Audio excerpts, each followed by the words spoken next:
Halo semuanya, pernah nggak sih kamu mikir kira-kira apa ya yang terjadi sama kue atau nasi goreng yang kamu makan? Nah, hari ini kita bakal ikutin sebuah petualangan super seru menelusuri perjalanan makanan di dalam tubuh kita. Siap-siap ya, ini bakal keren banget. Coba deh bayangin, kamu telan makananmu, terus hilang gitu aja? Tentu nggak dong, makanan itu justru baru aja memulai sebuah perjalanan yang super penting di dalam tubuh kamu. Yuk kita cari tahu bareng-bareng. Yap, bener banget. Makanan itu ibarat bensin buat mobil. Tubuh kita butuh makanan sebagai sumber tenaga. Energi inilah yang bikin kita kuat buat lari-larian, bisa fokus belajar di sekolah, dan pastinya tumbuh jadi makin besar dan hebat. Oke, petualangan kita dimulai sekarang. Kita akan mampir ke beberapa perhentian pertama yang paling seru di dalam perut. Pasang sabuk pengamanmu, kita berangkat. Jadi, perjalanan makanan kita itu melewati 3 stasiun awal yang keren banget. Pertama, ada stasiun pencacah, terus meluncur di perosotan super, dan terakhir mampir di blender ajaib. Kedengarannya seru kan?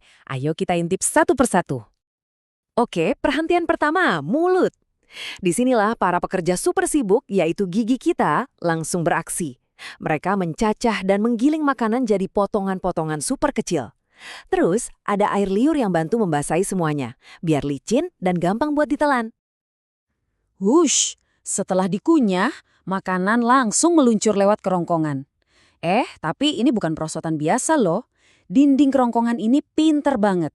Dia melakukan gerakan meremas-remas buat mendorong makanan turun pelan-pelan sampai ke tujuan berikutnya. Keren ya? Dan tibalah kita di lambung, si blender ajaib. Di sini, makanan diaduk-aduk terus sampai halus. Oh iya, di dalam lambung juga ada cairan asam yang kuat banget. Gunanya bukan cuma buat hancurin makanan, tapi juga buat bunuh kuman-kuman jahat. Hasilnya, makanan kita jadi kayak bubur kental. Nah, sekarang kita masuk ke bagian yang paling ajaib dari semua petualangan ini. Selamat datang di pabrik sari makanan.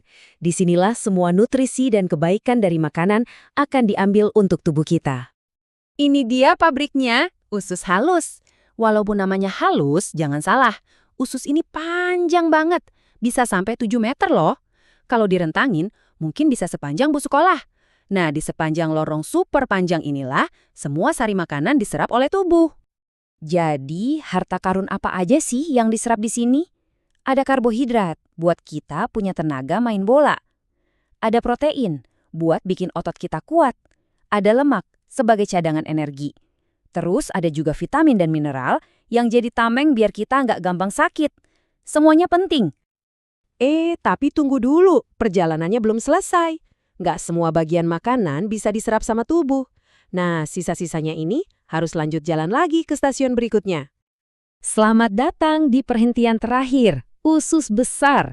Kamu bisa bayangin tempat ini kayak pabrik daur ulang. Tugas utamanya adalah menyerap air dari sisa-sisa makanan tadi. Ini penting banget biar tubuh kita nggak kekurangan cairan. Hebat kan, airnya dipakai lagi. Di dalam usus besar ini juga ada penghuni super kecil yang baik hati, namanya bakteri E. coli. Mereka ini teman kita loh. Mereka bantu membusukkan semua sisa makanan, sampai akhirnya berubah jadi kotoran atau feses yang siap dibuang keluar tubuh. Wah, ternyata kerja sistem pencernaan kita itu keren dan rumit banget ya. Nah, karena mereka udah kerja keras buat kita, sekarang giliran kita yang jadi pahlawan super buat menjaga mereka tetap sehat. Gimana caranya? Kadang-kadang perut kita bisa ngambek juga loh. Kalau kita susah buang air besar karena fesesnya keras, itu namanya sembelit. Sebaliknya, kalau malah jadi encer dan kita bolak-balik ke kamar mandi, itu namanya diare. Dua-duanya nggak enak kan? Gampang kok jadi pahlawan buat perut. Caranya selalu cuci tangan sebelum makan ya. Terus, banyakin makan sayur dan buah, minum air putih yang cukup, dan coba deh makan teratur. Oh iya, kunyah makananmu pelan-pelan dan jangan suka menahan buang air besar ya. Nah, setelah kita tahu petualangan hebat makanan di dalam tubuh, sekarang giliran kamu yang beraksi. Dengan memilih makanan yang sehat, kamu itu udah jadi pahlawan yang membantu seluruh sistem pencernaanmu. Jadi, makanan sehat apa nih yang jadi pilihanmu hari ini?